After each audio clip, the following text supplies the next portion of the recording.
Welcome, grade 9 students. HALINA'T MATH-TUTO. So for today's lesson, we will discuss about the midline theorem. But before that, let's have first the lesson's objectives. At the end of the lesson, the learners are expected to, number 1, proves the midline theorem, and number 2, apply the midline theorem in finding the unknown parts of a triangle. For the most essential learning competency, we have proves the midline theorem with a code of M9GE-IIID-1. To begin with our discussion, let's start with this triangle and let's name it as triangle ABC. Let's locate the midpoint of side AB and let's name it as D. Let's locate also the midpoint of side BC and name it as E. D is the midpoint of line segment AB. And E is the midpoint of line segment BC. If we connect these two midpoints, then we have here line segment DE. Now, what have you noticed between line segment DE and line segment AC? What is the relationship exists between these two line segments? Yes, that's correct. They are parallel. Line segment DE is parallel to line segment AC. Line segment DE is called a midline or mid-segment. So, what is the midline theorem? A midline of a triangle is a segment connecting the midpoints of two sides of a triangle. There are two important properties of midline that combine to make the midline theorem. It is always parallel to the third side, and the length of the midline is half the length of the third side. Balikan natin ang triangle ABC kanina. Si line segment DE ang ating midline. At si line segment AC naman ang third side ng triangle ABC. So kung makikita natin, si line segment DE ay parallel kay line segment AC. Isa din sa mga condition sa midline theorem na ang length ng midline ay kalahati ng length ng third side ng triangle. So meaning, si line segment DE is equal to 1/2 of line segment AC. Let's prove the midline theorem. Given is triangle DEF. M is the midpoint of line segment DF. N is the midpoint of line segment FE. We need to prove that line segment MN is parallel to line segment DE, and line segment MN is equal to 1/2 of line segment DE. Let's have our observations. So given here, our triangle DEF, M is the midpoint of line segment DF. N is the midpoint of line segment FE. If we connect these two midpoints, then we have here line segment MN as our midline because a midline joins the midpoint of two sides of triangle. Through E, draw line parallel to line segment DF. Extend line segment MN to intersect at L. Why? Because of parallel postulate. Line segment DM is congruent to line segment MF. Line segment EN is congruent to line segment NF. Why? Because midpoint of a segment divides a segment into two congruent segments. So dito, kung titignan natin ang figure, based sa markings, kung ano ang length ni line segment DM, yun din ang length ni line segment MF. So kung halimbawa, ang length ni line segment DM ay 5 centimeters, then ang length ni line segment MF ay 5 centimeters din. Ganun din kung ano man ang length ni line segment EN, yun din ang length ni line segment NF. Let's continue our observation. Angle 3 is congruent to angle 4. Why? Because if two parallel lines are cut by a transversal, the alternate interior angles are congruent. Next, angle 1 is congruent to angle 2.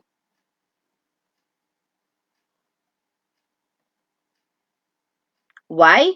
Because vertical angles are congruent. Triangle F and M is congruent to triangle E and L. Why? Because of side angle side postulate. Line segment FM is congruent to line segment EL. And line segment NM is congruent to line segment NL. Reason? Because of CPCTC. CPCTC stands for corresponding parts of congruent triangles are congruent. Next, line segment DM is congruent to line segment EL.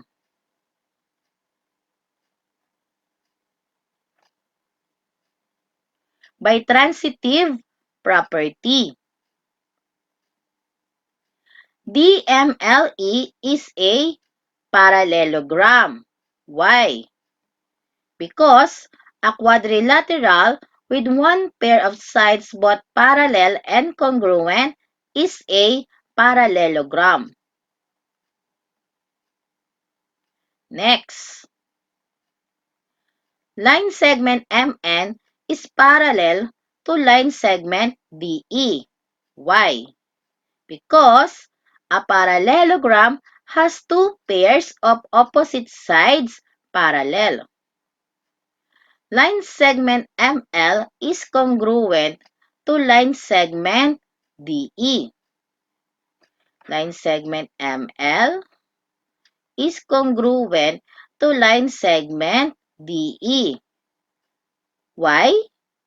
Because opposite sides of a parallelogram are congruent.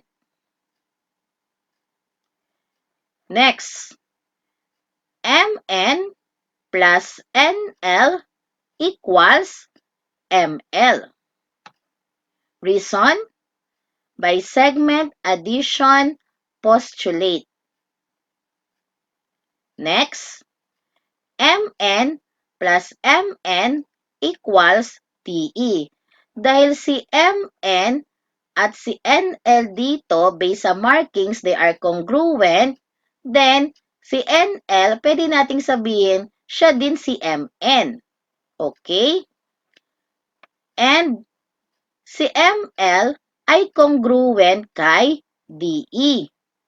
Based dito sa ating reason na opposite sides sa parallelogram are congruent.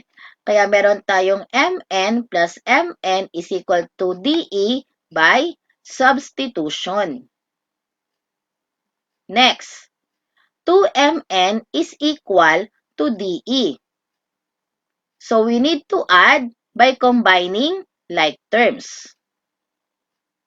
And MN is equal to 1/2 of DE because of the multiplication property of equality or MPE.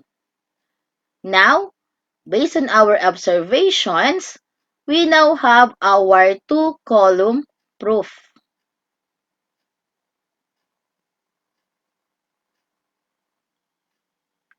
Okay, so let's have our examples.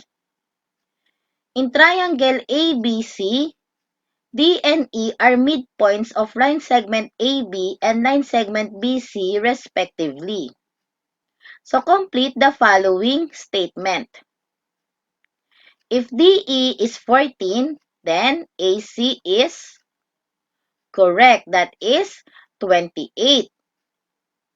Next, if AC is 32, then DE is very good. That is 16. Number 3, if AD is 6, then AB is correct. That is 12. Paano naging 12? Okay. So, tignan natin yung ating triangle. AD and BD are congruent segments. So, ibig sabihin, kung ano ang measure ni AD, yun din ang measure ni BD. So, dahil si AD ay 6, si BD ay 6 din. So, 6 plus 6 kaya naging 12. Okay? Next, number 4. If BC is 40, then BE is correct. That is 20. Number 5. If BE is X, then CE is very good. That is X. Okay, let's have another example. M and N are midpoints of the sides of triangle ABC. If line segment MN is equal to X plus 15, and line segment BC is equal to 4X minus 12, find line segment BC. Okay, so we have here our figure. So as you can see, si MN ang ating midline. At si BC yung third side ng triangle. So we have here our solution. So MN is equal to 1/2 of BC.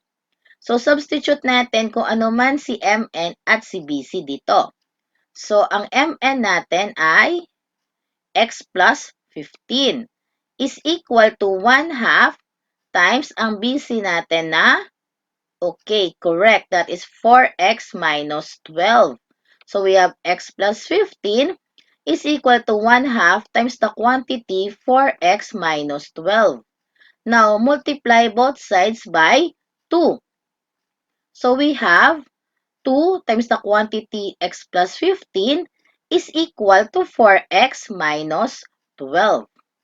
Next, yung 2 na nasa labas ng parenthesis ay didistribute natin sa lahat ng terms na nasa loob ng parenthesis.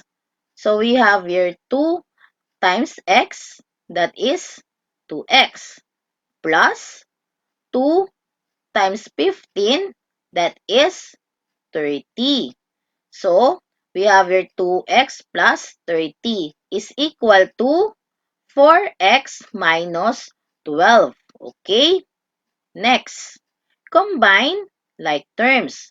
So, we have 30 plus 12 is equal to 4X minus 2X. Okay?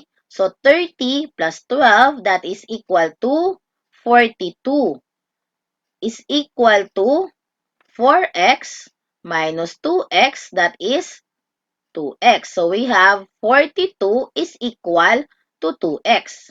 So, dividing both sides by 2, so we have X is equal to 21. So, hindi pa dito nagtatapos yung ating solution. Kasi ang hinahanap natin kung ano ang length ni line segment BC. So, substitute natin ang value na x na 21 dito sa 4x minus 12. So, we have 4 times 21 minus 12. So, 4 times 21, that is 84. Minus 12, therefore, BC is equal to 72. Okay, so what is more? So, kindly get a piece of paper and a ball pen and try to answer the following. So, in triangle ABC, D and E are midpoints of AB and BC respectively. So, complete the following statements. Number 1. If DE is equal to 12, then AC is equal to blank. Number 2. If AC is equal to 42, then DE is equal to blank. Number 3. If AD is equal to 7, then AB is equal to blank. Number 4. If BC is equal to 36, then BE is equal to blank.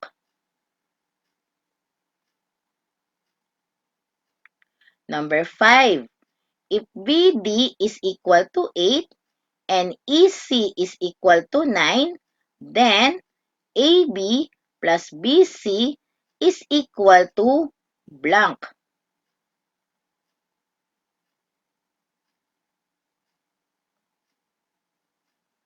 Okay, next. Let's have another activity. So what I have learned. So write the letter that corresponds to the correct answer for each item. So given triangle ABC, line segment DE is a midline. So number 1, which of the following statements is not always true? A. DE is parallel to AC. B. Angle BDE has the same measure as angle BAC. C. Angle BDE has the same measure as angle BCA. Or D. AC is twice the length of DE. Number 2. If DE has a length of 10 feet, how long is AC?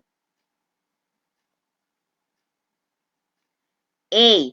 5 feet. B. 10 feet. C. 15 feet. Or D. 20 feet.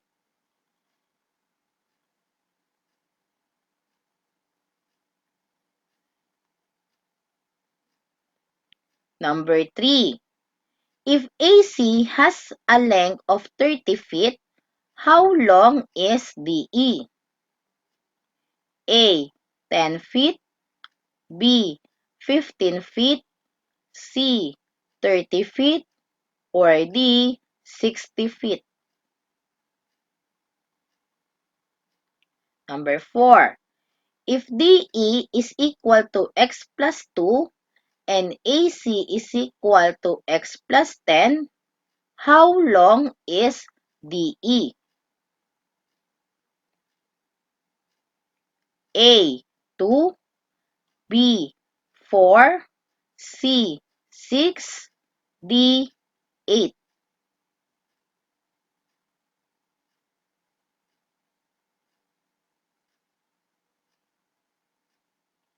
Number 5. If DE is equal to x plus 3 and AC is equal to 3x minus 2, how long is DE?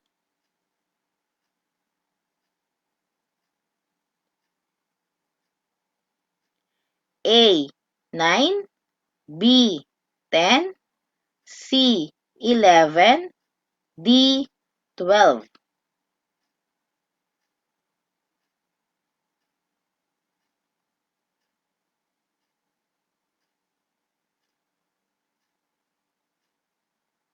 Okay, so let's wrap up our lesson about the midline theorem. So don't forget, a midline of a triangle is the segment that joins the midpoint of two sides of a triangle, is parallel to the third side of the triangle, and half the length of that third side of the triangle.